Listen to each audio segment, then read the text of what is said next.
Ladies and gentlemen, welcome to The Crossover. Starring Josh Johnson and Chris McGill. Featuring Christina Thorson. And of course, you, the Instagram live chat. Now, sit back and enjoy this week's edition of The Crossover. Powered by Card Ladder. What's up, Josh? Don't hate the play, I hate the game. Look at this. Go ahead and do that lean again. Look at that. Where are you guys? This is a new background. Yeah, we just reorganized the office. Where's the Christmas lights? It's the day after Halloween. I told you someone was gonna ask. Come in the frame. There I told you you someone was gonna ask. Someone did. Didn't take long. I'm more looking at the reflection in this picture. Yeah. Yeah. Is that my dome piece? Yeah, right there. Yep. They're clean shaven tonight. Yep. Yeah, it was New time for that room. that once a month grooming had to occur. Right. Although now it's November. That means no shave, no groom. Except you broke it today. Damn. You didn't even make it one day. I was too lazy to even get that part of it right. You're the guy that's like, days since last accident, you erase the 1 and write 0. All right, welcome everybody to the crossover. Today is Friday, November 1st. No Shave November. Some of you can still pull that off. I can't. And we start off with any potential Card Ladder related announcements from this week. Do we have any? No? No. All right. What about mail days? Nope. No. No mail days here, no mail days there, no mail days. All right. We can get to the questions. We only got to 29 questions last week because we had a guest. So hopefully, maybe we can even get to them all this week. We'll see. Let's start it off this way. Christina, this is not favoritism. All right. She legitimately had what I thought should be the first question. Okay. Oh. From Christina's PC. Do you want me to just... I could be the first question asker to ask it live. Yep, all right, ask your own question. Okay, Christina's PC says, okay, Halloween is done! Exclamation point. When can we post our Christmas trees of Grails? Insert Christmas tree emoji. Nice. It only Josh, you are the arbiter of this question. It only took her like 600 weeks to get the first question.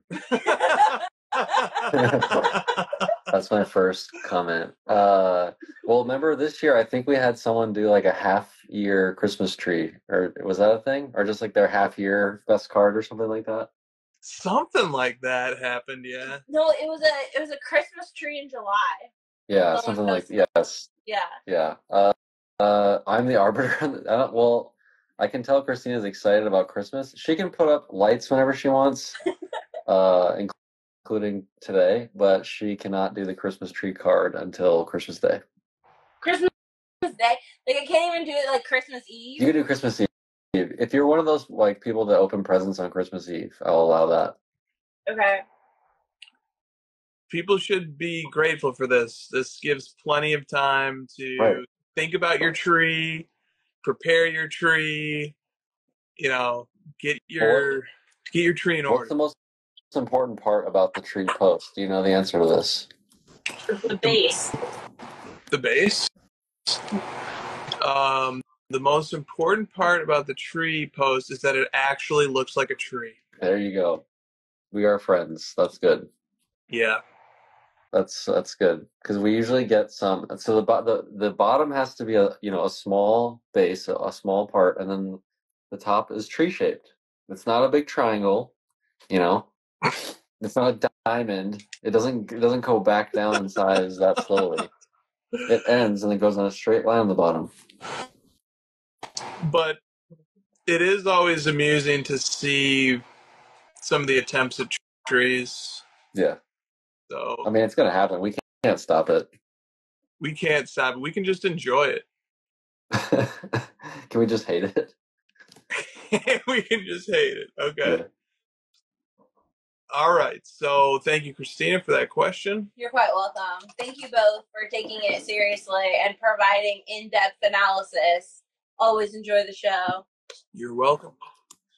Next question from Jose, JGP45. Here's what he says. All right, talking about getting into the spirit of the season.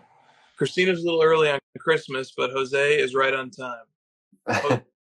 Jose says, given that the U.S. presidential election is only a few days away. Really?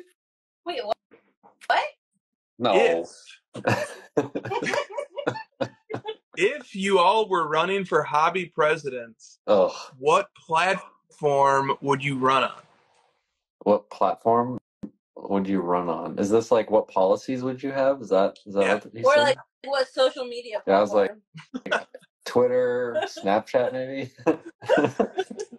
Snapchat for sure. Does the hobby have a presence on Snapchat? I don't think so. I don't know. My wife and I are watching this new show, and apparently teenagers are on Snapchat. Did you know this? Yeah, I've heard this. I didn't know that. I thought Snapchat died like years ago. Okay. It made a comeback then, basically? Is that what we're saying? The platform is like, I would promise everyone that I would just immediately get rid of unlicensed cards and custom cards, and I would like ban them somehow. That's a nice platform. Yeah. That's all I need. You know, politics these days, Chris, you only need like one thing, right? You need like your no taxes on tips. Like you need just one thing, you know? It's like running for a class president. Like, I'm going to get you vending machines. Well, just like the politicians of today, I'm going to copy your platform. And I'm just going to add one little thing on top of it. This comes from a constituent, Stiff Arm Wax, who says,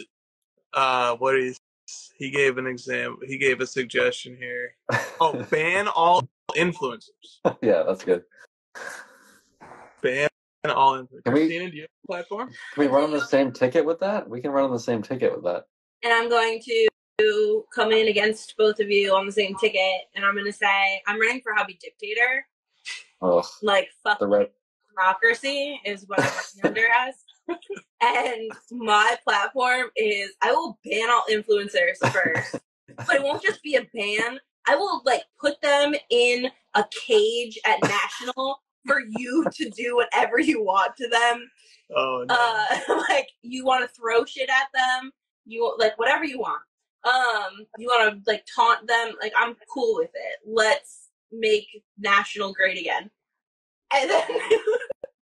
And then I'm for women in the hobby rights.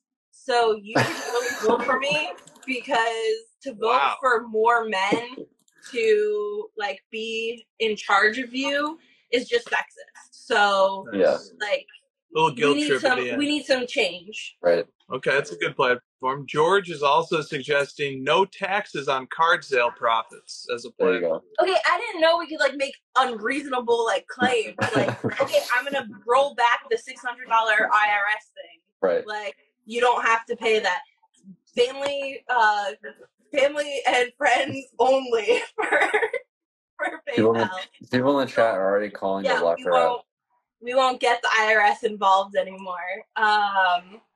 I'm going to put a limit on how much an auction house can charge you to sell your cards or buy cards on their platforms, as well as the percentage of eBay. I'm going to like cut that immediately in 1 quarter. Because I'm not just trying to help you guys get ahead or get up. I'm trying to help you get ahead. So like, why are all these big companies the only ones profiting off of the joy of cards that we are all in a journey The collectors built this hobby. Here's from Lefko. Ban the phrase, what are you looking for on this? And mandate that people must make their offers first. She's already filibustering, Chris. Yeah. We're going to see how many election phrases we can work in tonight. I've already got like multiple. She hit like 10 right there. Like, we got platform, ticket, we got a few. Maybe like a hobby edition of the West Wing? Yes. I think we need to start the rhetoric like immediately. because that's really it divulges into that quickly. I'm making an ad right now, just saying all the things that you suck at. I mean, none of them are true, but they're I'm saying them. I mean, let's be honest though. Like, if you were to make an ad against me, most of it would be true. Yeah. All right, Jose, thank you for that. That'll be a theme, I think, for the show. All right, next up from Perimeter Collectibles, please discuss the Mickey Mouse Grail selling for $500,000. Yes. Take the floor, man. Has anyone said this is good yet? I don't know. I don't know. I've not really been following the commentary on this. Well, can you first speak about why you verified the sale? Yeah, sure. Let me pull up the sale. I have it here too. Okay, perfect. Yeah. So there were two sellers involved with the sale of this card, and the sale of the card happened on Alt, and we have a relationship with Alt, Josh, where we only ingest sales from them that they have marked paid. Right. And so that was sort of the first good indicator that this was a paid item. We waited for it to be paid, yeah. Yeah, and then secondarily, the two people who were the sellers of the card, one of them submitted it also as a private sale, and I said, well, we already have the sale from Alt's Fixed Price Marketplace and sales history, and they said, but we'd still like.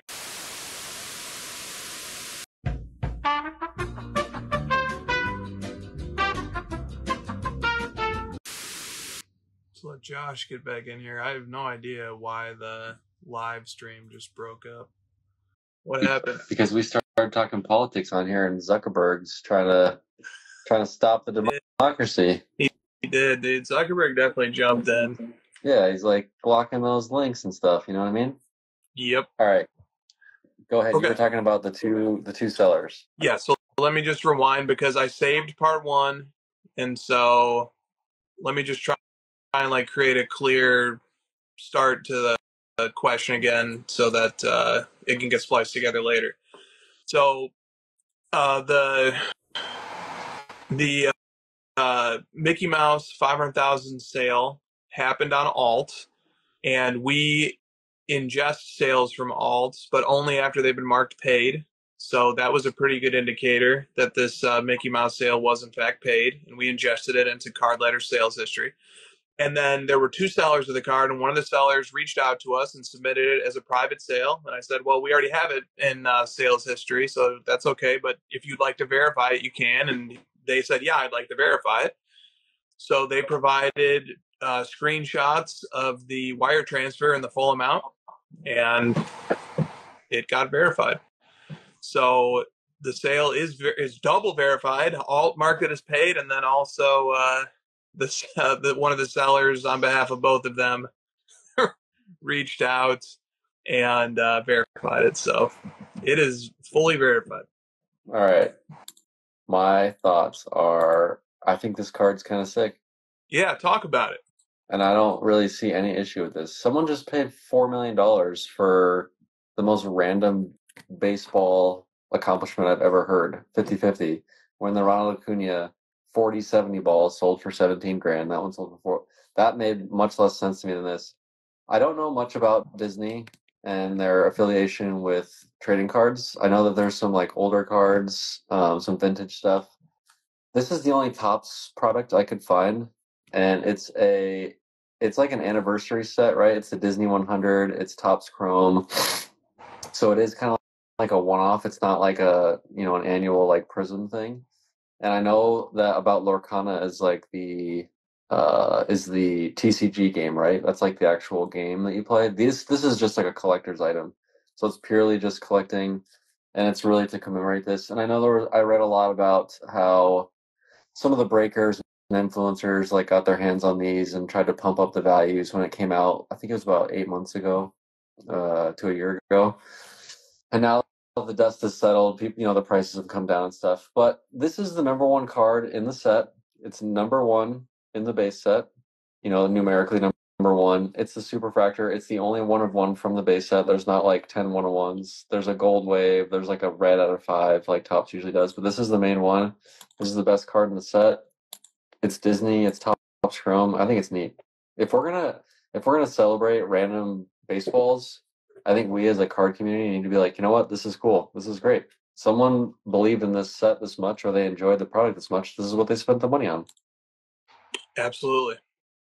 Are you a fan? You're a Disney fan as well, right? So like this is Yeah. yeah. I've always been a fan of Disney. I have 2 kids. I like the history of Disney. I think it goes back really far, obviously. And if people are going to spend this much on crypto dick butts and like stuff that was invented 4 years ago, why can't we pay respect to something that was invented 100 years ago and has such an amazing long-standing IP? Yeah, like I'm not gonna let crypto dick butts get just talked about like this on this show. Now what about other comparables that are maybe closer in genre or whatever? Have you found anything? Well, I did search Topps Chrome Disney sorted by price, and this one is like wildly, way out in front. Right. It's clear that Mickey's the best card in the set. I did think this comp was, Goofy sold for 9 grand, 10 grand, Okay. and Peter Pan sold for 10 grand as well, and then Belle sold for 10 grand. So like, it kind of seems like the comps of the Superfractors are around 10 grand, and then the Mickey it went for 500, which is obviously a lot. But I mean, they put him number 1 in the set for a reason. He's the first character. He's kind of like the Babe Ruth of Disney or whatever, like the first. So it's like the first character they made, number 1 in the set, first Superfractor, the first Disney Topps Chrome. I guess I could talk myself into it. Yeah, I like it. I really like it. It's got plenty of significance, and it just looks neat too. I think it's a sharp looking card. I think so too. I like the Lorcana product, and I like this one. My kids like the Topps Chrome a little bit better, and I like it because it's not the game. I like the collecting aspect of it. I think it's a fun set. It's just the hard thing for us to understand is like there isn't the lineage of sports with like each year you've got whereas these kind of characters line up better with the TCG. If you do these sort of one-offs, it's like, are you gonna create like a 2024 Mickey Mouse, or like how does that work? So it almost needs to like not have more of these made for it to be more valuable. Yeah, it makes sense. But also, it's sort of just being the first Mickey Mouse Topps Chrome 1 of 1 is always going to be true. There's nothing that can untrue that later. That's pretty. The gold wave PSA 10, which is out of 50, sold for 14 grand. So like the gold wave out of 50 is outselling all the other supers. So you think there was maybe like a little bit of back of the envelope? There's 50 of these, 50 times that price, 500. I don't know. I'm trying to like think who the buyer would be and like what the persona of that person would be to spend that much on a product that has no history like that. It's pretty risky, obviously. So it must be like hopefully it's not the Japanese government or whatever the Otani one was. The Japanese hedge fund. Right. Yeah, sorry. What if it was Disney, like Disney Corporation? That'd be cool to like have it at Disneyland or something. Yeah, and then it's like at Disney headquarters. Yeah. Christina, you like Disney? What do you think? I think Belle is severely undervalued. That's another platform. We're gonna raise Belle's value. Yeah, let's raise Belle's value. She's the only princess that can read. Like, why are we not? She's the only literate princess. Why are we not lifting her up? Nice. Okay. Yeah. Superfractors for the win. Nice. All right. Let's move on here. We got 2 questions about eggs. The first one comes from Ryan Bitter, who said, please discuss You're the Eggman. And Cage Lawyer says, can each of you give your top 5 lists of the biggest Eggmen in the hobby? So, first of all, let's explain what Eggmen are. It's not the egg Bitcoin card thing. It's not the egg card, but it could apply to the egg card. The Alan Ginter egg card. so let me read this thing that our questions are referencing. This is from Peter Schiff on Twitter, and he shared this parable or this joke. Here's how it goes. A client called his broker inquiring about egg futures and is quoted a price of 25 cents per contract. Having a hunch about the egg market, he buys 100 contracts. A week later, he calls his broker to get a quote. Pleased to learn that the price per contract has risen to 35 cents, he decides to buy another 1,000 contracts. And then a few days later, eager to check on the progress of his investment, he is amazed to learn that the price has now risen to 50 cents per contract, twice the price he paid for his original 100 contracts. Sensing a trend, he steps it up, this time buying 100,000 contracts. The next day, ecstatic to learn that the price per contract has now risen to 65 cents, he gets even more aggressive, buying 1 million contracts. Sure enough, the following day, the price per contract rises to 95 cents, prompting him to order an additional million contracts. And the day after that, his prices rise further, validating his intuition. He buys yet another million contracts, this time paying $1.25. The next day, with egg contracts now trading at $1.75, he senses that the market has risen too far too fast, and he places an order to sell 2 million contracts. After a pregnant pause, his broker replies, "Sell to who? You are the Eggman." Was this written by like a philosopher, like as an example for markets or something? I think this is like an economist joke, maybe. Okay. Yeah. Peter Schiff was aiming it at Bitcoin and Michael Saylor in particular, but right. I saw the application to other markets and thought people might get a kick out of it. It is funny. You're the Eggman. It has a nice ending there. Yeah, it does have a nice ending there. So who are the top 5 Eggmen? We're supposed to think of. I was thinking more of like situations, not necessarily people. Let's do situations. Cage just is baiting us into just trashing 5 people, but let's do situations. Okay. And I was thinking of just like the PMGs or something. Like I was thinking of someone that's buying all the red and green PMGs, and they're like, the price of these keep going up, and it's like, yeah, because you keep buying them and paying more for you're forced to pull them away from people one by one as you get to the end of them. They become more difficult to find. You're paying more money. You just keep paying more. Right. Without consideration for the fact that if you're not in there driving up the market, what would the market actually be? Yeah. I've thought about this in a couple niche areas of the market. Like if this one person left, what would happen? Right. And this kind of brings that to light. I had more than a few people reply to my story post when I shared this and just sort of say, jokingly, like, is this aimed at me?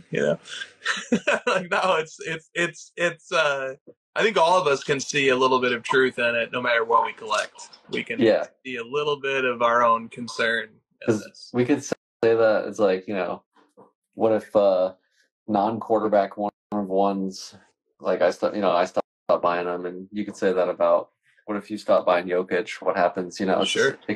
Everyone has their own little corners. They do.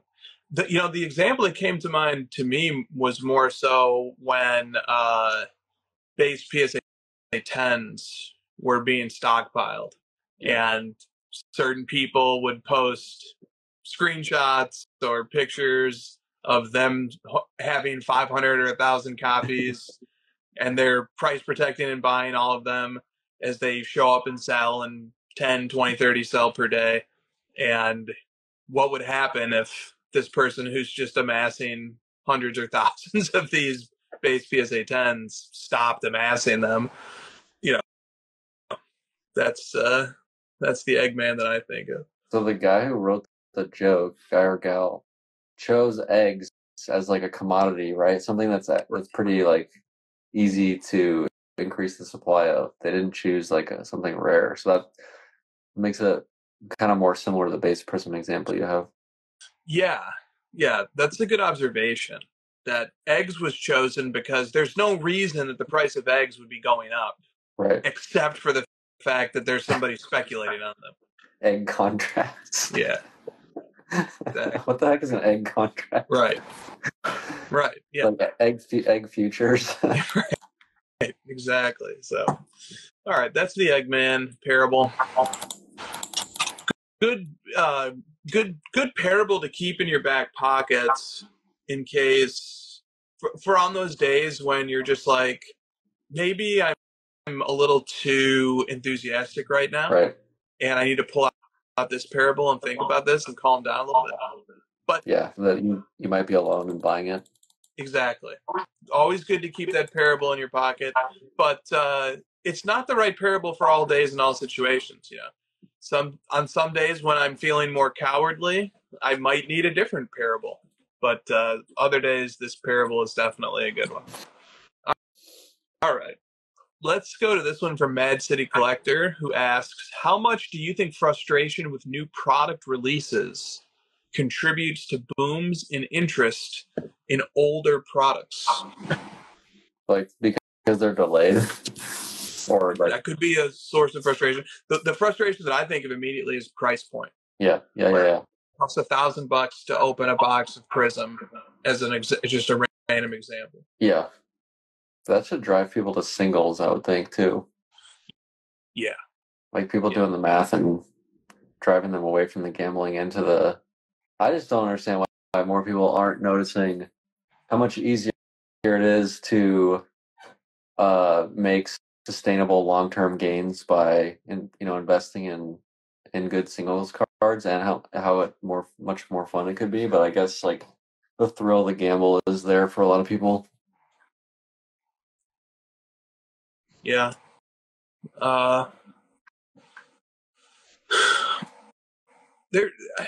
Yeah. What would it take to get you to buy a box? Easy. It's easy, man. The price. You're right. You said it right. Because like I used to buy Optic and Prism, and I honestly I would buy more boxes of that Disney product, but it's just so expensive. Like it just doesn't make any sense for me to spend $1,000 to open a box of cards with my family, get 30 minutes of value. Like we could go do so many things with $1,000. Yes, exactly. But and also the ROI inside the box. If I spend $1,000, we open it up, we have a good time, and I get like $900 worth of stuff and a chance at a $500,000 Mickey card, it makes more sense. Yep. So where is that money being ripped away from? Is it just because the breakers are eating that money, or how does that work? Yeah, I think breaking is a big contributing factor, which reminds me of something that Kyle said on the Wax Museum podcast a few weeks ago. He said that breaking was originally invented to sort of solve the problem of boxes being too expensive, like the higher end boxes being too expensive for one person to open. So let's offset the cost. Let's help people just get the cards for the teams or the players that they want to collect. Yeah. But now it actually reinforces the problem that it was originally designed to solve. It actually is a huge contributing factor in driving up the cost of boxes. Yeah. And that happens oftentimes, I think, when a solution emerges that solves a problem, but then the solution eventually ends up reinforcing the problem after it gets, bastardized. So yeah. That's cruel irony. The greed always kind of ruins everything. Right. Is that the same for you? Like you would buy more boxes, just price point ROI? I certainly would buy more boxes if the price point was 20% of what it is today, right? Or it would have to be significant. But I actually have quite a bit of interest in new product releases. Yeah. Not in opening the boxes necessarily, but I am grateful that some people do open the boxes. But I'm interested in those products in terms of like the checklists and the singles and like collecting cards from them. So I'm already interested in the products. But yeah, I think you'd get a lot more participation. You'd get a lot more people collecting them if they were more accessible to lower price. Do you think so too? Yeah. I mean, I haven't even like thought about it in years, to be honest with you. It's just like, it doesn't make any sense to me. Yeah. And if I could just make a pitch for why cheaper products is kind of helpful to grow the collector base, if you do have more people opening and collecting these products, that is more people who are going to be interested. That's more people who are going to be paying attention to the checklist. More people are going to familiarize themselves with that brand. More people are going to familiarize themselves with the players and the parallels and the inserts and the base sets. Right. And ultimately, that's going to pay dividends over time. That you get people who look forward to and enjoy these products, and you broaden the base of people who will collect them in the long run. Yeah. I get it from their perspective. They can't just like sell it cheaper direct to collectors because the demand is there for them to sell it 5x to the breakers because the breakers can justify it because they're making it back. Like I understand why it's that way, but it's not good. Right. Yep. All right. From Enjoy Cards IG. As the Fanatics Day is about to dawn in licensed sports cards, and I'm specifically thinking of basketball here, what recommendations would you make to fellow collectors based on your collecting lessons learned? I'm just imagining a slew of new and revamped product offerings as the license transfers. I'm just wondering, how will I survive in the Fanatics Wild West? Yeah.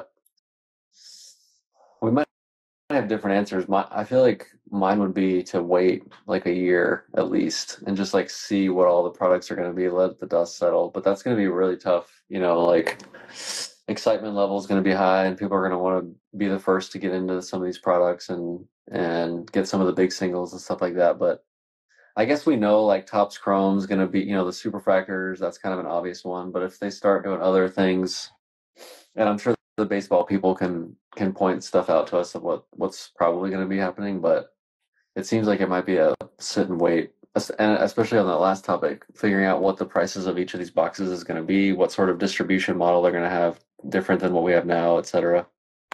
Yeah. It could get really tricky too because the manufacturer is going to have a certain idea of what their best products are. They're going to price them that way. For example, Mercury, this is going to be an $8,000 box.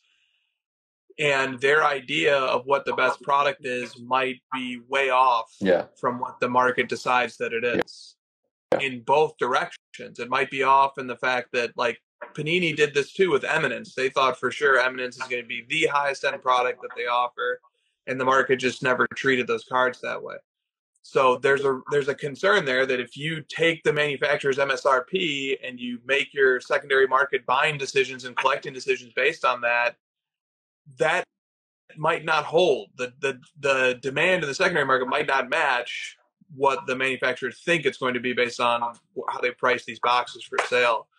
So that counsels patience, like you said. What do you think about that? Yeah, isn't Flawless more expensive than National Treasures? Yeah, it is. And I know it's because like you only get big time hits, like one card per box, huge hit kind of thing, and National Treasures you get other stuff, and the value overall might not be as much, but people definitely value the National Treasures RPAs more than the Flawless ones. They value the Shields a lot more than the Flawless ones. So that's one example. Someone in the chat pointed out, talking about Mercury and some of like the high-end products that, like you said, they're deeming this to be the high-end product, and the market might not agree with that. Because I know that in baseball they have, isn't it called Dynasty or something? Is like their National Treasures equivalent, and it's not a popular product, So they might go, Topps and Fanatics might go through a couple iterations of testing out like what's going to be their high-end one. Like, if they want to make the next Exquisite, maybe they think it's Mercury, maybe they think it's whatever else. So there might be some test runs, like you said. Yeah. Now, here's a different perspective. When Panini was first getting started and launching all their brands, I'm thinking 2009, 2010, 2011, 2012. And granted, this was a period of time in the hobby when it was, 5% of the size that it is today. Yeah. So it was a very different environment. But I think anybody who bought confidently and strongly from 2009 to 2014, 2015, and just sought out the best cards and, if stuff was so cheap compared to where it would get 10 years later, that there may be opportunity too for people who are willing to take a gamble, try and pick which products will do well. But the concern is obviously here is that it was so cheap to collect cards in 09 through 15, when Panini was still getting its footing, figuring out what its brands were going to be. And, we've seen unlicensed Topps Chrome and Bowman Chrome University and Mercury just sell for astonishing figures already. So that opportunity might not exist, but there might be some opportunity to sort of seize or take advantage of the chaos and the uncertainty and people not knowing what's good and what's not, and act with conviction if you find something you really believe in. That's not for me. I'm not going to operate that way. But what do you think about that? It's interesting. You kind of went through what my counter was going to be. What room is there? It's already $8,000. Right. People. There's just a lot more. There's a lot more people standing at the ready to do what you're describing. Yeah. That I'm not sure that it'll ever be. And think about this: the license changed in 2009. Prism's first year wasn't until 2012. So Yep. put yourself in the mind of what if the best product that Fanatics comes out with doesn't happen until year 4? Yeah, it's a great point. Wouldn't that be crazy? Yeah. If it's your best product is 4, and then Prism, even after 2012, as we know, took 5 or 6 years to really take off. So it was 10 years. Absolutely. Something else that comes to mind is, and this is probably something that I'll be doing, is that once Panini is out of the limelight and its brands are no longer operational, or at least no longer making license cards, that might be a better opportunity than right now to go look at the Panini era stuff. Won't be as hyped, won't have breakers issuing bounties for it, won't have anybody really who's trying to sell current product, trying to prop up the prices on the secondary market for singles. There might open up an opportunity there to go back in time while everybody's interested in the shiny new object. Go back to the Panini era, or go back to the Exquisite era, or go back to the 90s era, or go back to the vintage or the pre-war. There might be opportunity to look in other places. I think that might be what I'll be doing. The only thing that would get me really interested in the Fanatics era for basketball and baseball will be if there's a player who ends up having rookie cards in that era that I really like. Right. And that very well could happen. But if that doesn't happen, then I'm going to probably take that opportunity to go back and try and redouble my efforts on finding great cards in my PC players while everybody else is sort of excited and following the shiny new products. Yeah. I'm interested to see if people criticize Panini for having 20 to 30 different products every year. I want to see 20 to 30 attempts at this from Fanatics. Let's see different types of cards. Let's see some creativity. Let's see all different stabs at it, different bites of the apple. Let's see a bunch of different options, and the market will decide which ones are the best. Agreed. This one from Kevin M. Cormier. He says, if a seller insists that you pay express shipping, but then waits 2 days to send it, did you actually get express shipping? No, that's terrible. You know how on eBay it asks you, when you're the seller, it asks how the handling, how long is it going to take you to ship it, on top of the and if you put under 1 day, it looks better on your listing. So that's technically part of the handling, not the shipping, but it's kind of understood, at least, right? Yeah. Yep. It's definitely understood. Rodman quickly asks, and I think some people listening later might also be wondering, how many years does Panini have left of licensed basketball and football? They have 2 more seasons of football this season, the 2024 season, and the 2025 season. And then in 2026, Fanatics will take over that license. And they have 1 more year of basketball. They have 2024, 25 of basketball, and then Fanatics takes that over for 2025, 2026. I'm pretty sure that's right. I think so. Yeah. So I think 1 more year of basketball. Oh, wait, hold on. Actually. And 2 more years of football. So, Christine, if that turns out to be wrong, you can jump in. I know that they were different. I know that one of them had 2 and the other had 1. I know that's right. Yeah. And so, Fanatics license for NFL is April 2026. Yep. And for NBA, it's October 2025. Yep. Perfect. Okay. It's coming up. It is coming up. All right. So I think you adequately answered Kevin's question there. Don't get duped by the handling time. Sometimes they build in a buffer there. But yeah, if you pay handsomely for Express, you're not only paying for it to be overnighted, you're also paying for it to be overnighted the following day. Yeah. The following business day. Shouldn't have to clarify that, but that's where we are. Yeah, I think that's fair. All right, this one from the great Dennis Zender, PC with DPZ. Do you find it hard to enjoy buying less valuable cards once you have leveled up to more valuable cards? This is always the one that makes us look like assholes, but I don't really care. Yeah. I can answer the question though. It's more about the rarity of the card than the value. Would you say? Because like I feel okay about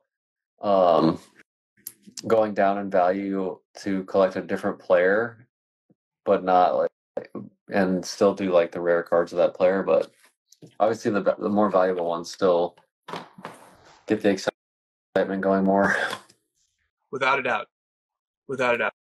Now okay, so I think we can look at this through the prism of value, and through the prism of value, it comes back to this idea that we've talked about before, which you were getting at right there, which is like the thing that's going to get you excited about buying a card is if it's actually a risk that you're taking by buying it, that you're paying enough money that it hurts. That if this card were to suddenly go to 0 or spontaneously combust or something, that you would actually be significantly affected by that. That's there. In other words, there needs to be stakes, and I'm not talking about Omaha. There needs to be skin in the game, and then I think the excitement level goes up. So if you're able to, afford a $5,000 card, then going back to $50 cards, the stakes won't feel the same. It will be like in basketball, like playing a regular season game. Yeah, players still get up for those. They still like to play regular season games, but the stakes are the highest in the NBA Finals, and you want to get back to the finals and feel that adrenaline rush. That's the prism of value. But there's another prism which you were also hinting at, which I wanted to get at in this question, which is like the prism of the best card. And so once you've like started collecting optic gold vinyl one-of-ones of a player, I find it difficult then to go back to pick up, an optic blue out of 50 or 49 or something. I think that's the more difficult thing to do is once I've gotten a taste of the very best and rarest cards from a product, regardless of the player, it's hard to go back. I've sort of experienced that with Michael Jordan collecting, where once upon a time I would get super excited to land a Michael Jordan card numbered to 150, numbered to 500, or not numbered but having a population in the hundreds or something. And then I started collecting Ultramodern, and it's just really hard to go back to the level of rarity that 90s has for Michael Jordan when I've gotten a cool taste of golds out of 10 and blacks out of 1. I have a good example. I'm doing all this football stuff right now, right? I really want to get a nice Calvin Johnson card, but I'm having a hard time finding something that fits into my lane. This is a card that I would have fallen over myself to get a few years ago. Mm. It's a Finest Gold Refractor Rookie, PSA 10, and it's serial numbered 1 out of 50. It's a pretty badass card. PSA 10, I don't know the pop. I think the pop is probably, it's probably pretty low. But this card's out of 50, and today I'm like, probably not as interested today as I would have been 4 years ago. But it's still a sweet card, and it's like I want to get over the fact that it's out of 50, but it's hard. Yeah, that's totally relatable. Totally relatable. All right, great question from Dennis. Collectomaniac asks, if bad brands or bad packs of cards were lumps of coal, what pack would you put into a misbehaving child's stocking? Yeah, I'm not the only one thinking about Christmas today. I know. There are two strong trends in the questions. The trends are Christmas themed and questions about manufacturing and products. I would say draft picks. And this question has both in it. What's that Draft one? picks? Yeah, that's good. That's good. What's that one product where they put other products in it? Chronicles? Josh picks Chronicles. You know how when you go to, I know, Score, when you go to like Target and they're like, they don't have any real products, it's like Score is there. Yeah, just like dropping off like a Score draft picks hanger from Target. Yeah. You might as well just give me some twigs for kindling. Or they're like mixed together old vintage product, like 80s junk wax boxes. Right. Coal's expensive these days, so you gotta put some junk wax in there, I guess. I remember I opened, I think it's 89 Tops with John Burleson at his place. We opened a box of it. I think that's the one with the Menendez brothers. Is that right? It might be Hoops, actually, I think, maybe. Okay. 89. It might have been Hoops that we opened. What did I say first? Was it, I think you said Tops? Oh, no, I think it was Hoops. I think you're right. It was like 89 Hoops. My God, that stuff was like, it was literally like kindling for fire. It was so unbelievably bad to open. Yeah. Yep. Yeah, there's no shortage of junk wax if you want to go back to a certain era. I think that someone once sent me a Secret Santa. Yeah. Saying that I was naughty. Yeah, yeah. Because they sent me junk wax. Yeah. Yeah. And there was so many packs, Chris. It was like, how many fucking packs are in this goddamn box? It took us like an hour to open them all. There's just like piles of paper. Yeah. No, that's tough. I mean, I can sit through that and enjoy it if like there's a 1 in a million shot at like a great card, like a super rare card. It's just all base. Yeah, but there's just not even a chance. Like you're hoping that there will be Michael Jordan or David Robinson that's centered and sharp and maybe could get a PSA 10. Yeah. Or like looking for like stains on them, error cards, or maybe like people will be like, "Oh, this one's the name spelled wrong." Right. Factory print error. All right, we have from Drake's PC the following question: some of the most notable '90s cards today were largely neglected at the time of release. If history tends to repeat itself, do you agree or disagree that 25 years from now, there may be notable cards from the ultramodern era that are not Prism Gold, that are not Prism Black Finite, for example? And if you disagree, what exists in the hobby today that is different than the 90s? More exposure, more like you kind of answered this when you were talking about how let's find some opportunity. Oh crap, everyone's already figured it all out. Everyone's spending all the money. We already know so much about these sets. Like the checklists are better than the 90s. We know the internet, eBay searching, card ladder, searching all the, like, we already have all the info and all the pricing has already worked itself out. There's not much left. There's not much room left for discovery in terms of, well, this discussion. Nailed it. And I want to add something onto it, which is that during the 90s, I always think about this old Beckett basketball magazine that I pulled out once a few years ago. And there was a letter to the editor. This was maybe around like 96-ish, I think, this edition of the magazine. And the letter was certain in its criticism of the hobby. And the criticism was that the introduction of parallels is going to ruin the hobby. It's going to end the hobby. Because this is not what cards are about. Cards are about gathering base sets, putting base sets together. Rare parallels are going to make it, rich man's hobby, and so on and so forth. And there was a lot of truth in the criticisms. That I think that criticism had some application, and there were other points that it made that were true too. But the only reason I bring up that is to say during the 90s, partially because of like what you were saying, we didn't have eBay, we didn't have breaking happening on TV, we didn't have social on YouTube. I mean, we didn't have social media, so we could see and have access to and try and take a stab at some of these cards. And back then, if you had never, nobody would ever see a PMG green, unless you happened to be like in your LCS when that product was getting opened and a green got pulled. I mean, you never even saw one in your life. Maybe you would see one at a local card show.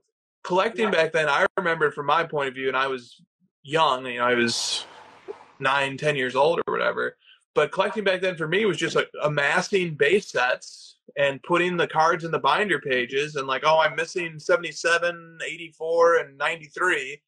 So I need to open some more packs until I get those, or I need to trade with somebody to get these.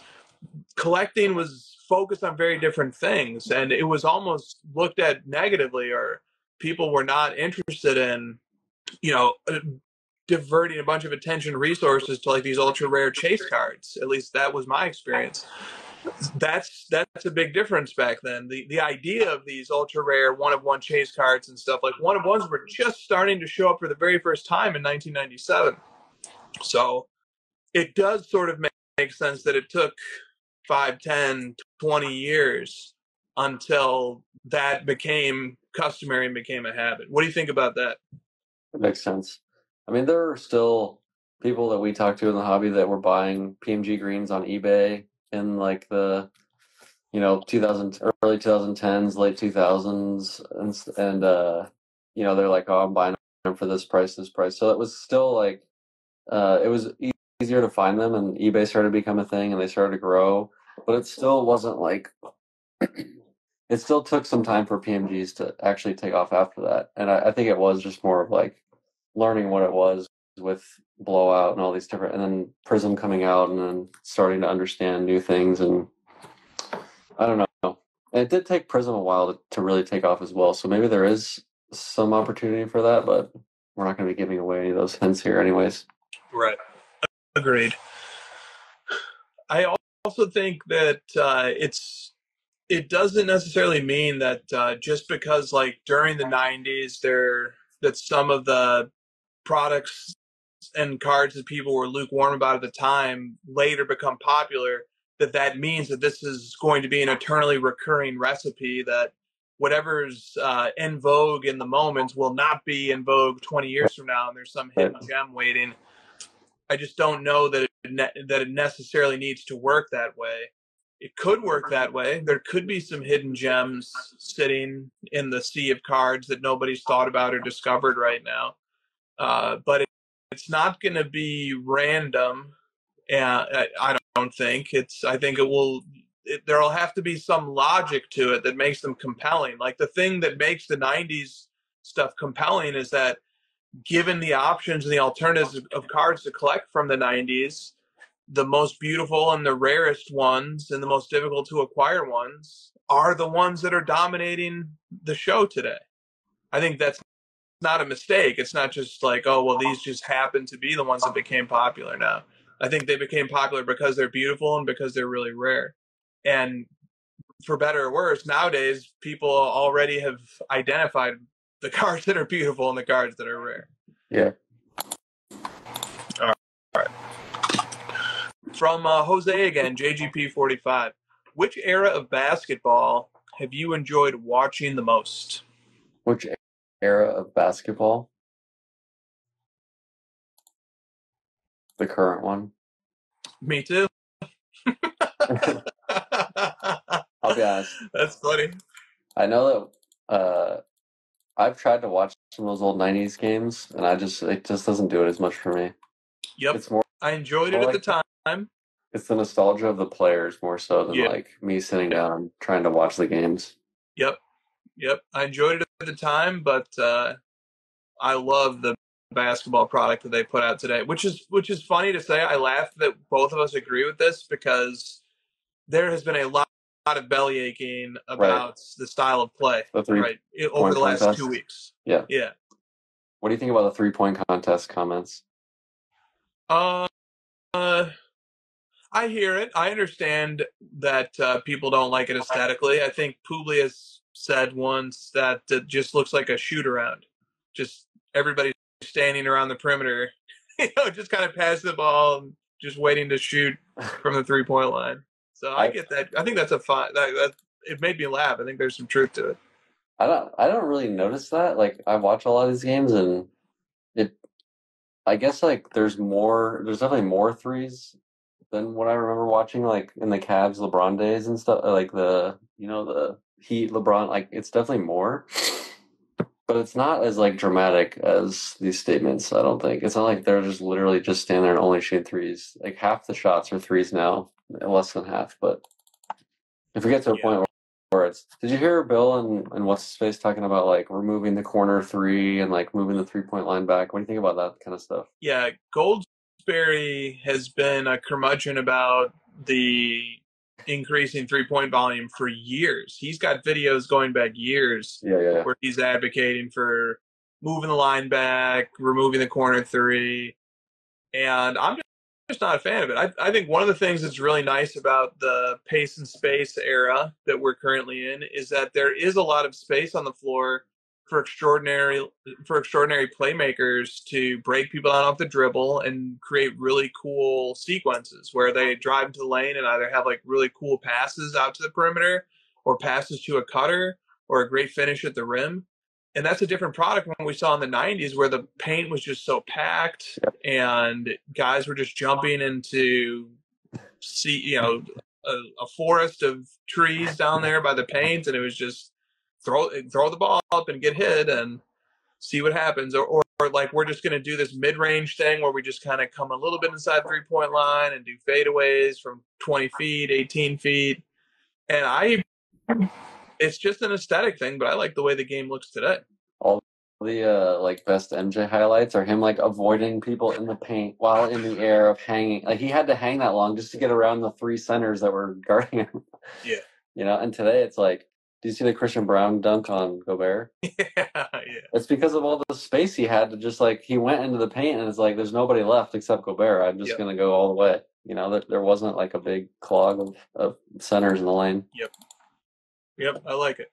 If I could get one thing back in the NBA more, I would like to see more post play. I always enjoyed watching Hakeem, Robinson, Shaq,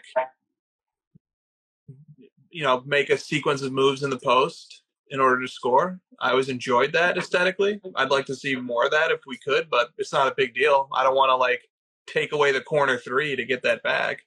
Do you think, always Shaq and Charles always like bemoan that the reason that we don't have post play is like, oh, these guys don't work on it, like they don't know what they're doing, they have no skill in the post. It's because they're taught to shoot. Like they're taught to not do that because the feeling is like they're slowing down the pace and they're stopping the ball and it's actually hurt. So they're not practicing it on purpose. Yep. All right. From WTF Frankie podcast. Do people actually want to own sports cards? Neo Cards and Comics posed an interesting question in a video, and he points to the possibility that there won't be enough end users, aka collectors, that want to own cards. As a returning collector and someone who works in the space of consignment, all I see is the flip game and the race to the floor on all these cards, especially ultra modern. I actually want to own some ultra modern cards, but the idea that people think paying these insane prices on, for example, the new Select WNBA just turns me off altogether. Yeah, we've heard this for a while, right? This is always a contentious topic. We need the end user, otherwise the whole thing is going to collapse. Like if you don't have that, then the rest of it kind of doesn't. Eventually, won't make any sense. So we have to keep pursuing the importance of bringing people into the hobby that actually want to own the cards. It's always going to be an important factor. Is he kind of getting at, like, asking what percentage or something like that? Like where do we feel it's at right now? Well, you can take a stab at that if you want. I'm not sure if that's what he's asking. Yeah, I don't know. It's tough. It's hard to say. Like, I wish we had more people that only cared about end users and just got rid of everybody else. And I'm not sure what it would do to the overall structure. I don't know how delicate it is. Yeah. What I really appreciate about this question here is that we get a concrete example, which I think makes the abstract nature of it. Like, hey, I'm worried that there's not enough end users. And it's like, well, yeah, I think everybody at some point in the collecting journey, sooner or later, I think everybody sort of has the epiphany. Hey, if people don't actually want to own these and these are just hot potatoes, we've got a problem. Right. And I think there are plenty of examples that people have either lived through or observed where that was the case, that there was a massive speculative bubble surrounding a card or copies of a card, and then eventually it had to settle at a much lower price because the people who were speculating on it bailed. But I love the fact that the ultra modern Select WNBA is given as a concrete example, because now the question becomes a lot more relatable to me. Now I can say, okay, is there reason to be concerned that the prices on Select indicate that these are not end users who are spending these prices on these cards just to put them away in their collection, but instead these prices are so high, people can't afford to have this much money permanently tied up into these cards. So instead, these are just speculators who are just hoping that, hey, this price is going to go up another 10, 20, 50% in the short term, and then I can turn around and sell it. And it's just a constant game of hot potato that eventually, somebody's going to be left holding on to that hot potato. Or to mix my metaphors, somebody's going to be left holding the bag.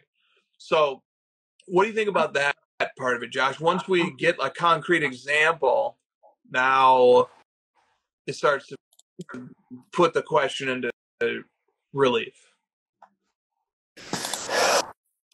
Yeah, because the example here is like people are just jumping into this because of the Caitlin Clark effect, and how long does it last, especially once Prism comes out?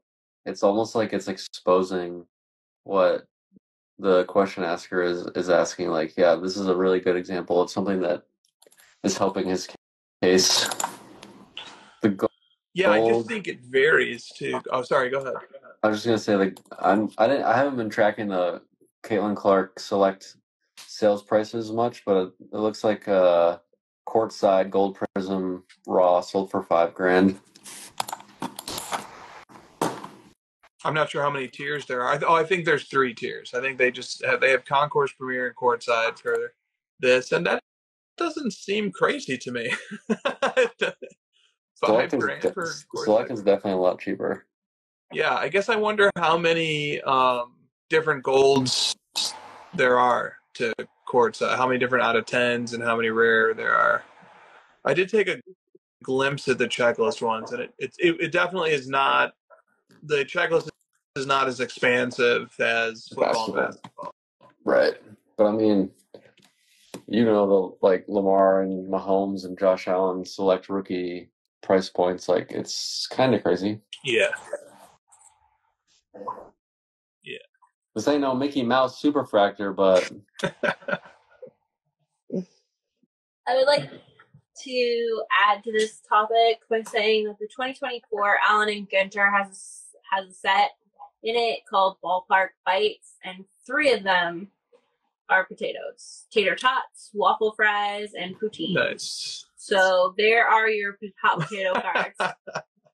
That would be great if a potato card got hot for a little while, the market for it. Yeah. Of those three, which would you rather have? Tater tots, waffle fries, or poutine? Waffle fries. Waffle fries. Definitely not poutine. No. I'm not poutine that in my mouth. No. We are north, but we are not that far north. Has this product not been out long? There's not that many sales. No, yeah, it just came out. It's been out like 2024. a Sorry. week or two, maybe. No, that's right. I thought you were talking about the Allen Winter. Oh no, but the WNBA Select is a that's week or two. As well. Really? I would also like to point out that Frankie said in the chat that he spent his WNBA money on Taylor Swift concert tickets. So, like, he chose experience over cards at this juncture. Nice. Oh, look. Freaking tie-dye sticker autos. Love it. So that's sold for $5,000. That's actually my new Instagram handle that I'm working on. Tie-dye sticker auto collector. Jeez. Unfollow. That sold for $5,000. Yeah. Yeah, that is more what I was expecting. Her courtside gold for $5,000. That doesn't seem that crazy to me. They're both auctions too. All right. Next up from TJ is online. The thing that made collecting cards cool from 1981 through the late 2000s was competition between card manufacturers. It brought out the best innovation in each company. Will we ever see competition like that again? Fanatics having a monopoly reminds me of the lazy Topps days. I don't think we will, man. This exclusive license seems to be what the leagues want. Yeah. Because it seems like they only want one partner. They don't want to have to deal with 5 companies. Yeah, it does. And I'm not sure that competition is the only variable that matters. I think there's obvious reasons to think that it does matter.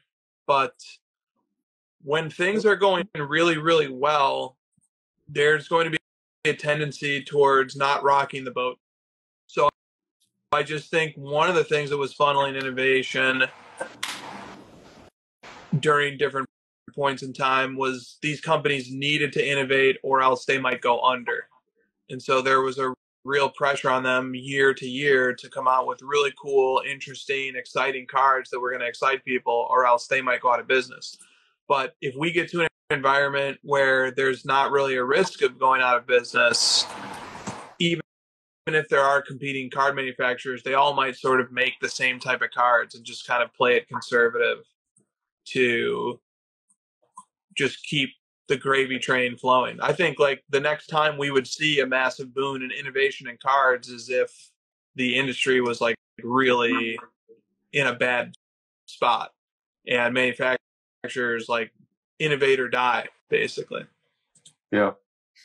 It's been pretty much steady as she goes for a few years now. You know, they're adding new parallels and like doing some experimentation, but not a ton. It's mostly just like make sure you get out the next product, make sure it's got the 101s, and make sure it's got 50 parallels, and we're good to go. Right. All right, this one from Ragnar Cards. A Topps now Shohei Ohtani card with the World Series confetti sold out immediately for almost $400. Oh. How much would a Freddie Freeman game-used jockstrap card sell for at auction? And are all jockstrap patches equivalent, or are some locations on the jockstrap more valuable? So those Ohtani cards sold for $400 per hit that he got in the World Series?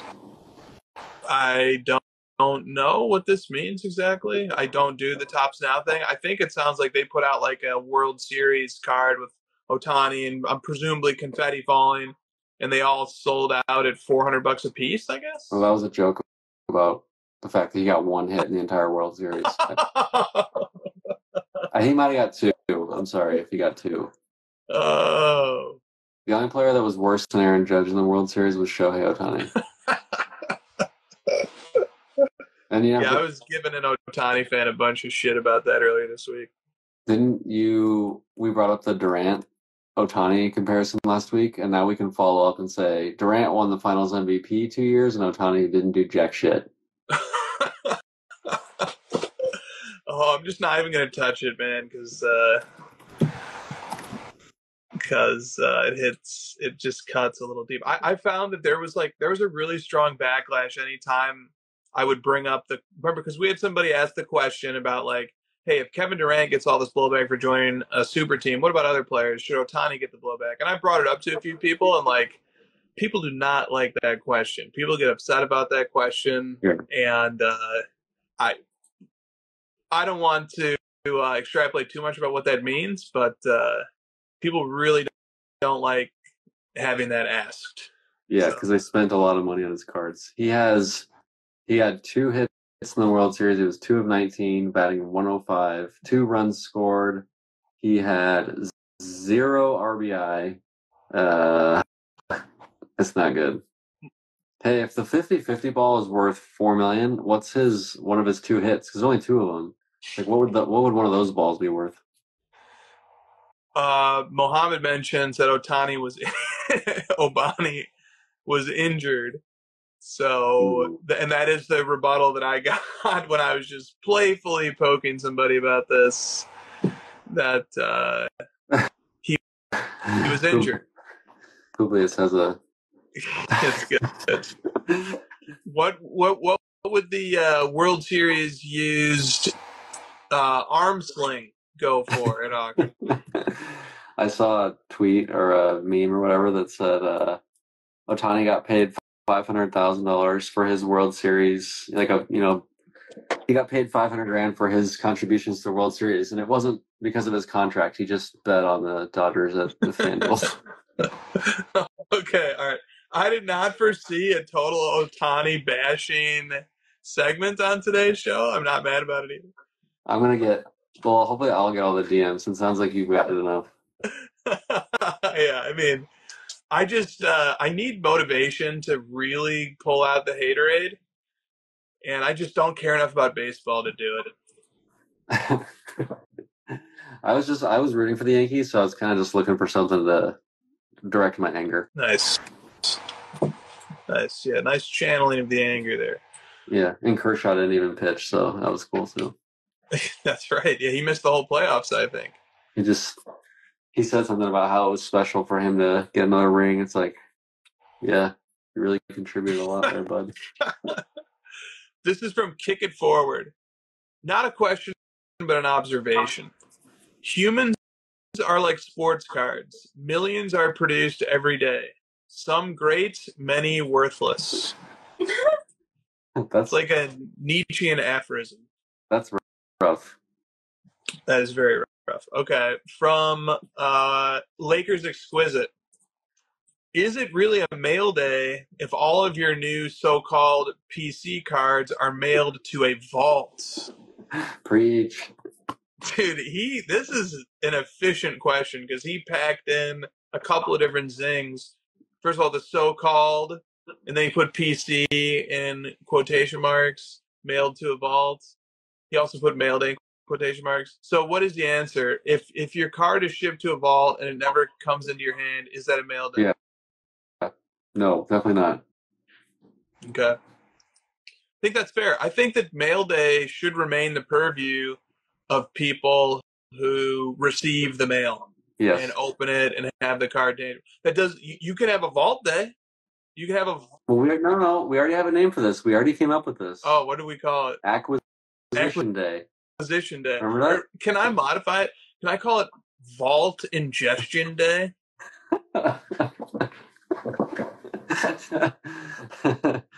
That's got to be a good title. Yeah, we'll write that. Vault Ingest, because it's like we're in the spirit of having all these holidays coming up, so let's make another day. Yep. Valid. Okay. Golf ingestion day. What a terrible word. Yeah. Okay. This is from Mike Pinkerton 50. Do you think the deals are at the high end or the low end of the hobby right now? Oh, like where the value is at? Yeah. Well, I was thinking about how the repack game is really taking away the value from like the mid-level game. Does that make sense? No, say more about that. Like the repackers are buying so much supply of the mid-level cards that they're propping up the value, so there's not actually any value to be had because you're competing against repackers and they just want to buy volume. They don't even care what the true like collector I want to own this thing value is. They just need to buy it in bulk, and there's just a lot of that in that same range, and that range has moved up a bit. Like I'm seeing a lot of Instagram posts about like buying heavy $5,000 to $15,000. That's all repack stuff. So that it is creeping up into the high end. But I hate to say it, but like I hate to say that the high end is where the value's at, but my logical brain of what I'm seeing from repackers is pushing me towards that. But it sounds crazy. Yeah, just because high end by its very nature doesn't seem to have value, but I don't know if there's any. I first of all, that makes complete sense. That's kind of the stuff that I'm trying to focus on. It's very difficult to collect it, so you have to consolidate all the time, and that can be a mixed bag. And it's more risky, and it's more stressful, and it's less relatable to people. And like, but okay. With that said, I don't know if there's any deals right now. I don't. When I'm browsing the market for cards in general for what I collect, very rarely do I come across something and say, "Man, that's cheap." You know, I should buy that. What about you? Do you ever get that sense? No, I used to. I mean, maybe every once in a while, like I kind of felt like Mahomes was that way at the beginning of this year. I haven't really followed his market, and it was just because like there was just so much money being spent across all these quarterbacks. I'm like, you guys are spending money that add up to the fact that all those guys together have less rings than Mahomes. Like it just, it just kind of didn't make any sense. Yeah. That's the only thing I can really think of. But years ago, I used to think about kind of just the hobby in general, Exactly. And so I just kind of thought like all of this stuff is just going to kind of come up based on what I was observing in my age bracket, nostalgia, et cetera, et cetera. We've gone over this a million times, but I just kind of felt that way about all the cards. I wasn't like, and because of that, I was like, the MJ PMGs is the most undervalued card because I believe in the whole space so much that I just went directly towards like the best of the whole space that I was interested. Find players who are undervalued relative to other players, and you can find players who are overvalued relative to other comparable players. But in like an absolute dollar sense, like just kind of browsing, and a Mahomes, Prism PSA 10 is $4,000, 4,500. It might be undervalued compared to like other similar items, but in absolute terms, it's just like it's hard to say that that there are deals happening, but that's okay. Like if there are deals happening, that probably means that something's wrong. Yeah. It probably means that we've lost a lot of collectors if deals, if things start just looking objectively cheap. What do you think about that? I mean, should we want there? Should we be excited if there's deals, or to me it just feels like if there are deals out there, in like all, the low end is cheap or the high end is cheap, that probably means that there's a fundamental problem going on. Well, when I hear the term deal, I think short term, and I just maybe I'm just not as good at it as other people, flippers and stuff. Maybe I don't have the intuition of like this thing is very, very short term, underpriced, or this is a deal. I kind of think of it more long term, stepping back, like what major key pieces do I think are undervalued? 10 years from now, etc. I don't know. Maybe it's just a different way of thinking about it. Right. All right. Good question, Mike. Okay, we'll go to this one next from WTF Frankie podcast. If we allowed the big three manufacturers, those three are Upper Deck, Topps, and Panini, to coexist and to all share licenses, but they could only make 4 or 5 products across all of the sports. So you have 3 manufacturers, they can only make 5 products per sport combined. I think that's what's being asked here. What products would you pick and why? My selections would be Exquisite, Topps Chrome, and Donruss Optic to start it out. More beach. Man, hobby dictator Christina, how do we feel about all this regulation that's happening on us tonight? We got regulation coming out of our ears. You know that regulation is there to protect people. Good. But okay, I was just checking. If we're spending too much money on it, we're gonna have a shit beast department head of my. That's my official title. Of my what are they called? Staff chief shit beast head, and they're just gonna cut all of the spending and put the spending where it needs to be. Good. All right. Everyone should receive a free card when they go to a card show. We are promising a Topps Chrome Super Refractor 1/1 of your favorite player if you vote for us. Jeez. And it won't be custom made. And it will be fully licensed. I think everyone's favorite player is Michael Jordan. How are we just gonna have to have a lot of 1/1s. Yeah, just change like one little detail. Like one square up in the corner is just gonna be different shades of color. So like Upper Deck did with Yes. We've done this experiment before. Yeah. There's like 100 of them, right? Isn't there 100 1/1s or something? Or no? There's a lot from Upper Deck insert and base sets that would have like 30 different Michael Jordan cards. Yeah. Each, and then each of those would have their own 1/1. Well, I was gonna make a joke because this question asker says like your top 5 Upper Deck products. It's like Exquisite, Ultimate. Then I sort of like lose SP, I guess, and then it starts to fizzle out. Does it have to be of a certain year? No. Does that have to be a certain sport? Any sport. Nope. The big 3 of Upper Deck. It can Upper be Deck, Topps. Yeah. Upper Deck, Topps, and Panini. Well, I would choose Cup for Upper Deck. Yeah.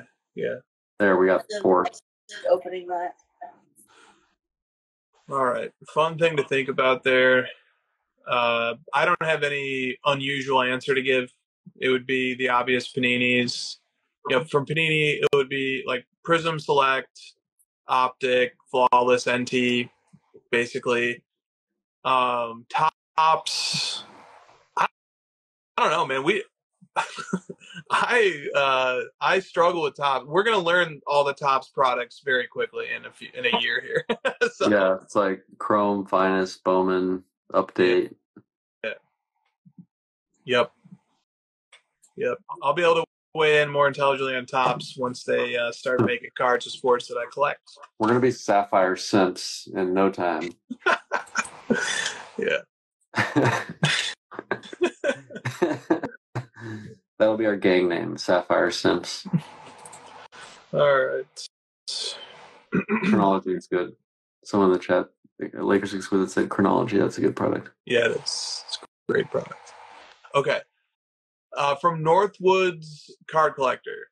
If you search Card Ladder for 1998 Peyton Manning PMG, you will see 3 recent sales in between August and October. You have the 2 PSA 10s that each sold for $100,000, and then a BGS 9.5, also Pop 2, sold for $35,000 at auction, and it sold after the PSA 10s. Does the underwhelming 35% sale speak more to the fact that the market got flooded with 3 of these all on the same platform within 3 months of each other? Or is it indicative of just how far BGS has fallen in reputation, or is it something else?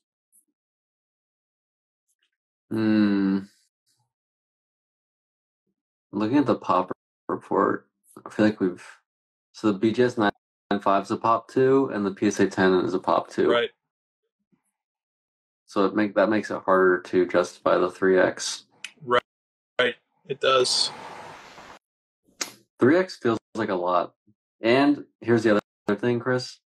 The 9.5 was an auction, and the 10s were both private deals where like the round number of 100 got, the person was just like, fine, I'll just pay it. Whereas if it was an auction, it might be a lower number, 60 to 70 or something.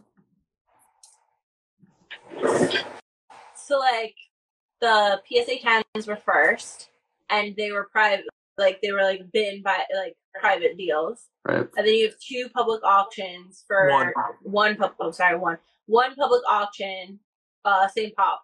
So one public auction that only goes to 35, but couldn't it be that the 2 big sellers just bought the Gem Mint recently, and then they were out, so then it's only one other guy and some mid collectors who are looking to buy this card. Mid collector. Yep, mid collector. And this mid collector that is going up tapped out at 34 and was just I'm done. So you're saying that the 2 biggest buyers are now removed. Yeah, so you're left with the third highest. Yeah, I don't think it necessarily if the 35K was in between, I would say. But it wasn't. Yeah, but it wasn't. So a Gem Mint card is a Gem Mint card. Okay. What if the 4th buyer is the real mid collector? Right. Yep, that's a good question. That's what I mean. Yeah. That guy did 35. Why you stop there? Well, he stopped below 35 because 35 was the win. Yeah. These 2, a PSA 10 sold in middle of June 2023. So the middle of 2023 for $42,000, and a 9.5 sold in January of 2024. So just 6 months after for $28,000. So the gap was, much, much closer back. Much just a year ago. So. Yeah. And I think the order thing has to matter. It certainly matters because buyers get removed from the buyer pool, and eventually maybe more buyers will become interested, more collectors will get created for these cards in this player, but not in that quick of succession to be able to keep up with the onslaught of 3 different sales. But I'm thinking about a week or 2 ago when we were talking, and I think you presented some results that said that actually auctions sell stronger than fixed price listings. Yeah. So maybe it would have not even reached 35 if it didn't sell at auction. Who knows? I think Drake has asked so many Peyton Manning questions on the show that he's done this all by himself. This Peyton Manning market is now a thing thanks to Drake. Well done. Well done, Drake. All right. From Goat's Card Collector. Hey, fellas, I noticed that the majority of your collections are graded, with PSA clearly being the standard for encapsulation. For your high-end PC, do you encapsulate everything you acquire that is raw, regardless of the grade that it might get? For example, there's a large majority of flawless collectors that prefer to leave their cards in factory-sealed, flawless, one-touch magnetic holders. Would you choose encapsulation or factory-sealed? We are definitely graders over factory-sealed. And it's the more rare, the more high-end, the less we tend to care about the actual grade, so we'll just kind of grade it no matter what. Right. There are certainly flawless collectors who prefer the sealed one-touch, the factory-sealed one-touch. Because it's clunkier in the graded slab? Yeah, I think they probably just like the way it presents better, and it's more proximate to its original form, and like the seal sort of provides some level of authenticity, and I just think all those things probably factor together. But Yeah. I really love. I think like my favorite aspect of encapsulating. There's a few. I think cards look awesome in slabs. I know that's not an opinion that everybody shares, and I get it if somebody disagrees, but I think cards look really cool in slabs. Yeah. Second, I love the provenance that gets established by encapsulating a card. So when I grade it with a grading company, it gets a cert number, and then I can use that cert number to estimate the date on which it was graded, and I can use that cert number to show that it was prior to a later cert number, and that could be useful in authenticity disputes if ever anything like that ever arises. So I love the provenance, the evidence of chain of custody that gets created by encapsulating. I think those two things alone are big. And then third is I appreciate the third party authenticating it. And then like a fourth, and in high end, I think even a little bit of a distant fourth is the actual numerical grade for me. Like I love getting a numerical grade, but it's not. That's like the fourth thing that I think about. I'm more interested in the other three. You forgot number 5. What's that? You just love murdering those turtles. And we are hastening about the environmental decline of this world. So that's that's really number 0. Oh, those poor turtles. It's not we don't have that many slabs. It's those base card collector slabs collectors. Right. Okay. Fun question here. Throwback question from Junk Wax Packs. It is January of 2025, and to kick off the new year, insert name of card company has announced that they've acquired a license to produce trading cards for The Office. Which card company would you choose to win that license? And depending upon that answer, what is one grail you would want the card manufacturer to include in the release? So pick a character from the show, a set, and a parallel. And remember, the card manufacturer will impact the type of grail you can pick. So Upper Deck has Collector's Choice, Panini has Flux, Topps has Topps Now, etc. So pick a character, set, and parallel for your Office grail.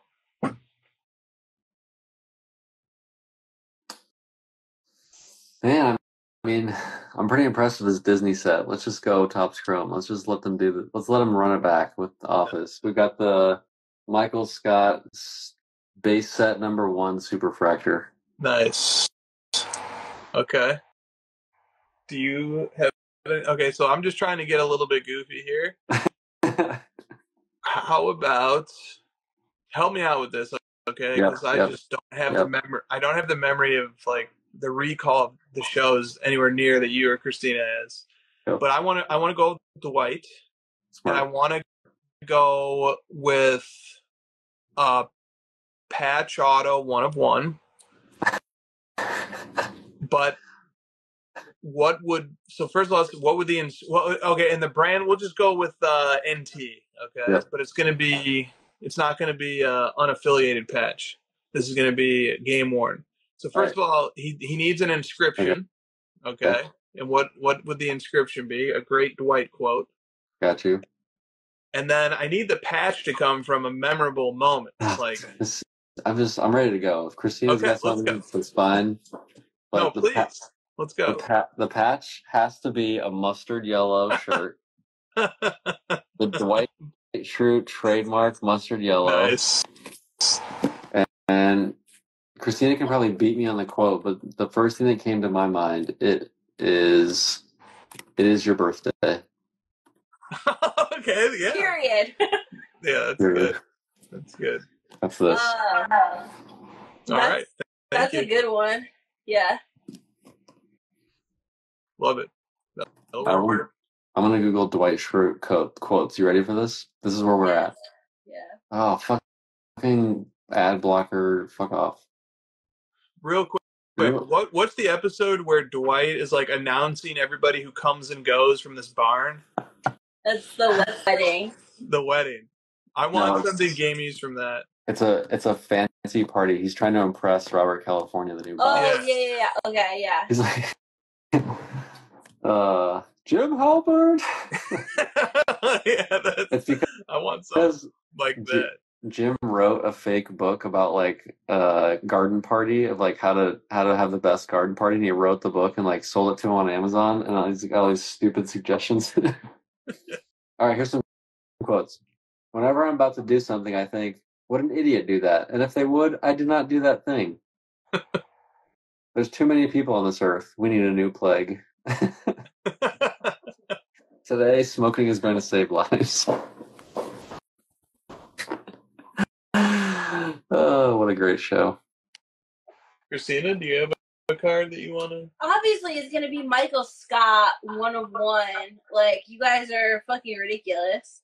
And it is How the Turntables.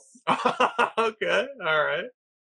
Or, no, I'm sorry. That's what she said. Obviously, it's the 1/1. That's what she said.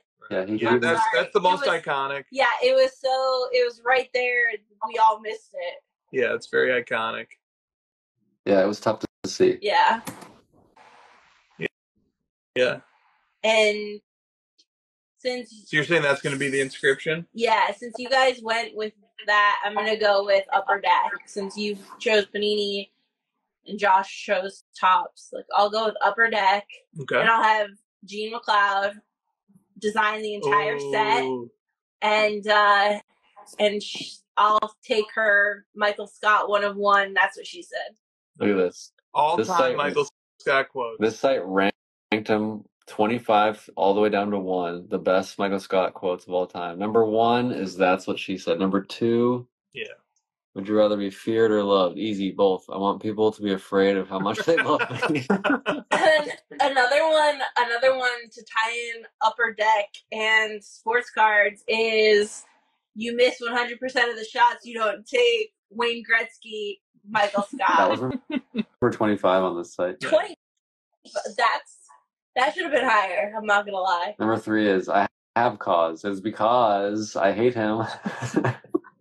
And then another one would be "Why are you the way that you are?" Yeah, that's so good. Or just no. Like, yeah.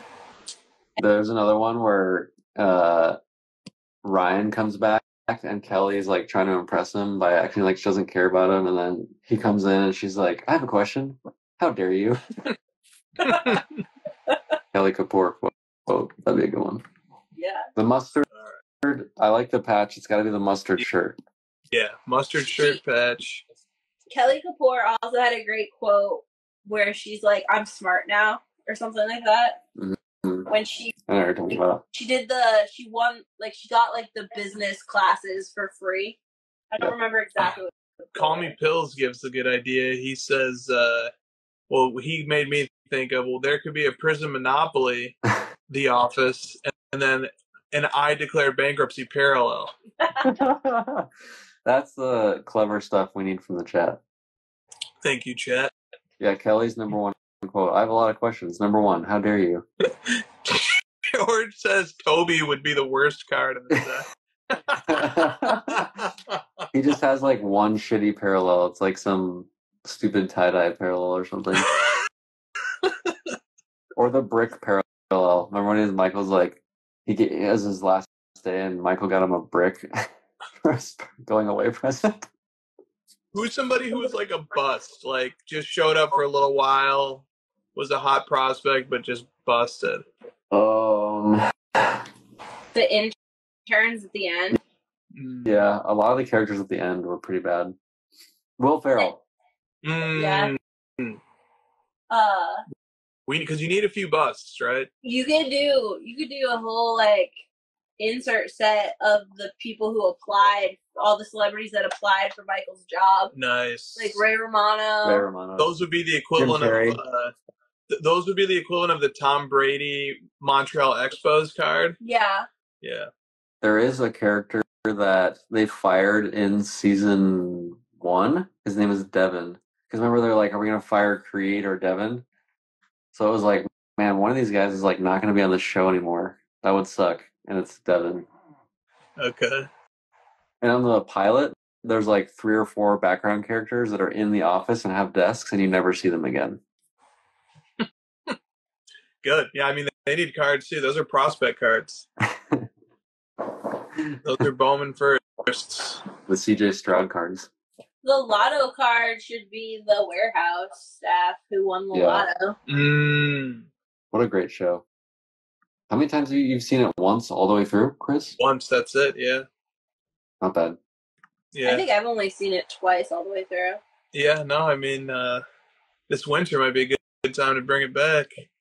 You can also stop when Michael quits. I've given permission to people close to me. When Michael leaves the show, you can quit. If it wasn't for Gabe, I would be more strong in that opinion. What's the insect that Gabe is compared to? Praying mantis. So we could have a praying mantis parallel. Gabe. He's pretty great. Yeah. All right. We've got time for a few more here.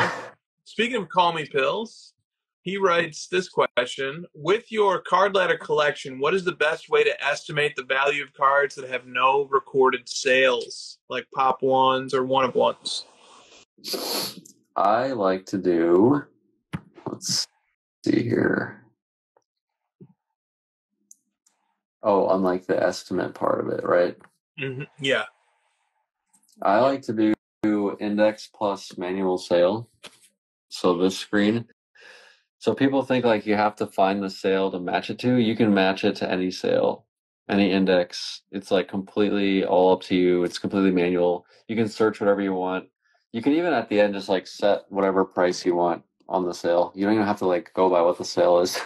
Exactly. That's what I would do too. I would look at a bunch of different information, bunch of different comps, try to triangulate what I think the card is worth or as close as possible. And then I would just set that value as of today, put the date today, put the value that I think it is, and then pick the index that I want to tie it to, and then just let it go from there. It's good. Sometimes like I'll have a sale that I find of a different player or a different grade, and I'll use that price and date, and then I'll just adjust the price and leave the date as well. Nice. Perfect. Okay. From Mick Wildcats, for a long-term hold, would you prefer a card in a PSA 8 slab or a card that looks better but is in an SGC 7 slab?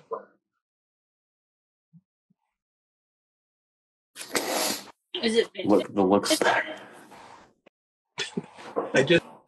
The question does not specify. Well, sometimes I miss words when you speak. Oh, you didn't follow up. Jeez.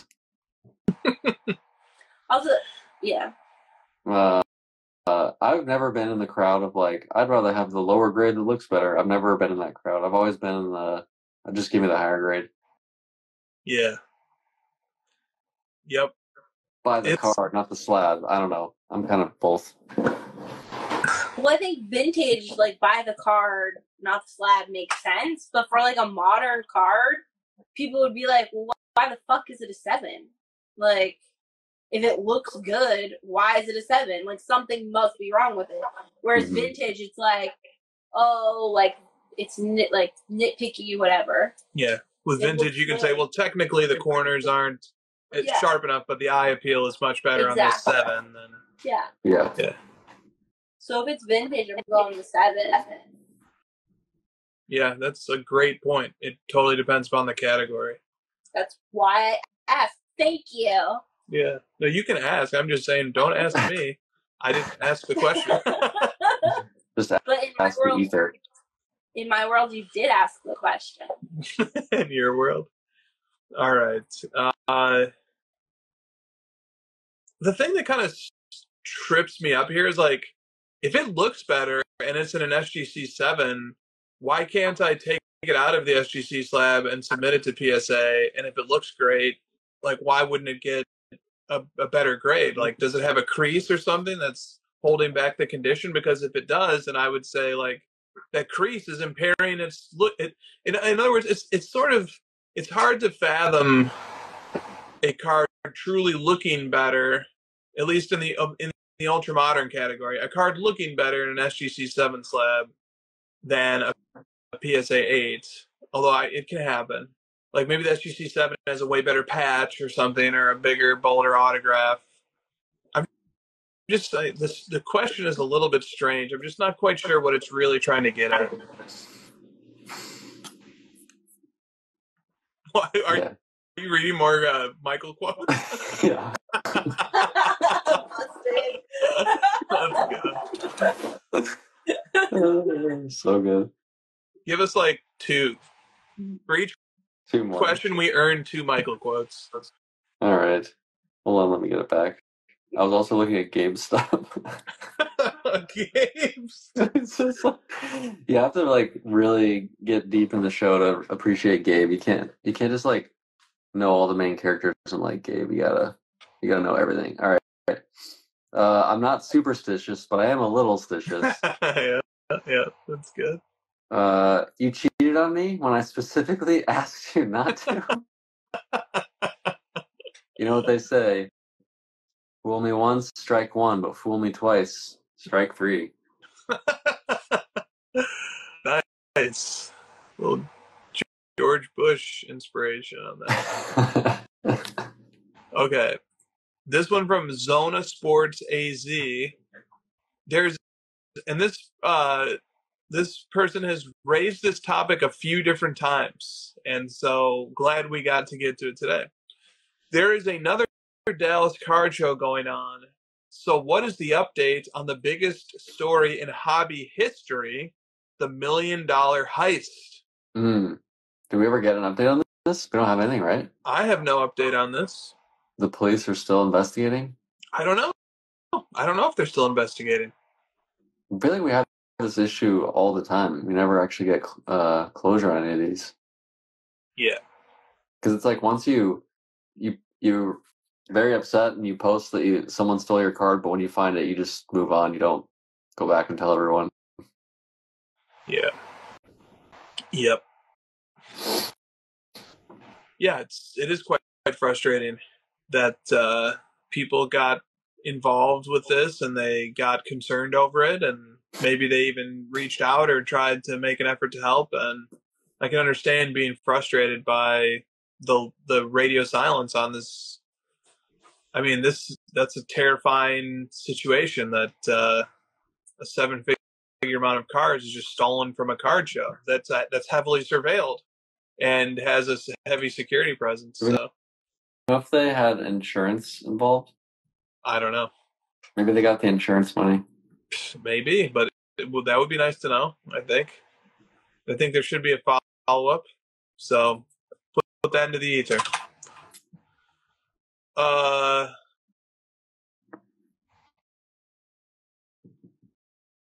Let's see here. The Cardfather 13 says, which NBA team from each conference has impressed you the most so far? Do you have an opinion on this? Maybe. Cleveland's look pretty good. Yeah, they have 6-0 now. I'm trying to think. Let me look at the standings. Jog my memory. I would love to say the Suns, but they're down by 20 points in every game. Oh. The Rockets look pretty good, right? The Rockets, think they look okay. The Clippers look way better than I think anybody thought they would. I was going to say, a lot of the bad teams look better than we thought. Like, the Nets look pretty good. Yep. The Wizards won a few games. Yep. And it's so early, too. I mean, there's just always this clamoring to... Remember 2 years ago when the Jazz were, like, in first place after, like, 12 games? Remember that? Yeah, or that's a great example. Here's another example. When Doc Rivers took over for the Bucks last year... Let's go. I mean, they were 31-13, I think, when he took over, and then they lost a bunch of games in a row. And then they got better. And it's just...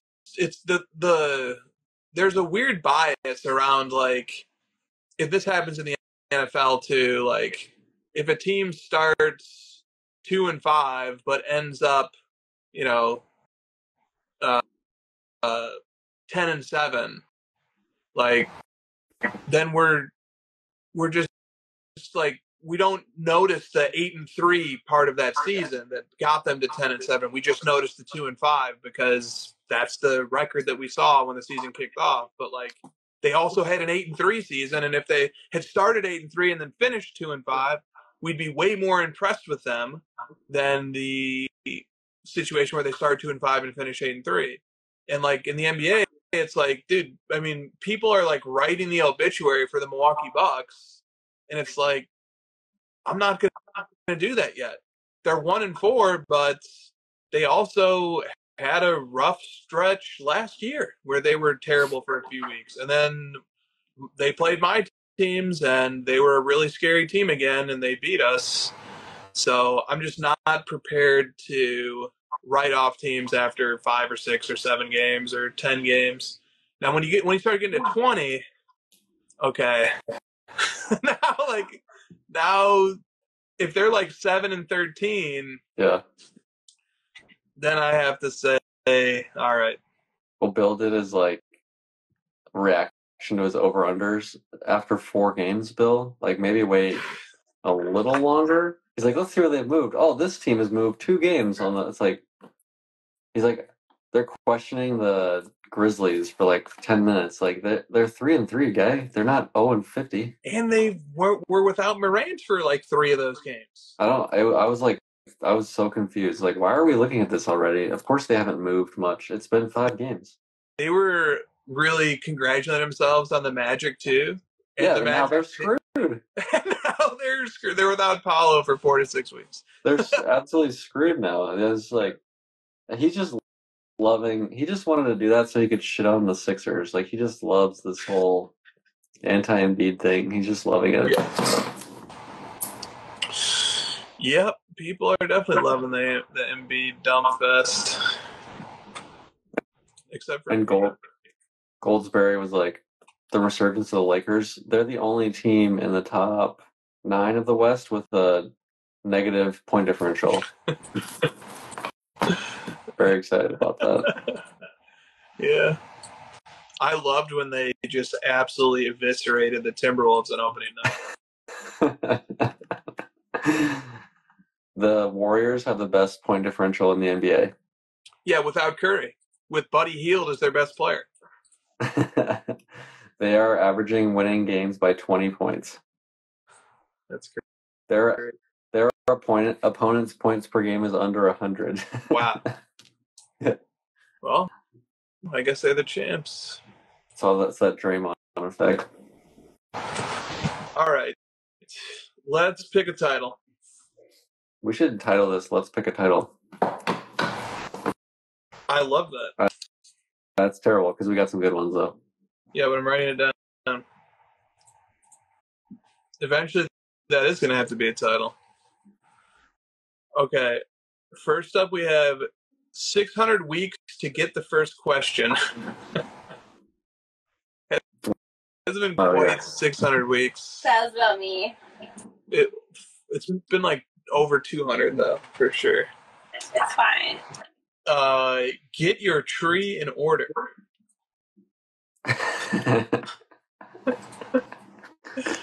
Always good to keep a parable in your pocket. I like how the first 3, all 3 of us are like really having to think because it was 2 hours ago. Yes. You are the Eggman. Should not have to clarify that. What are we talking about there? You said that about something. I don't remember what though. Holding the hot potato.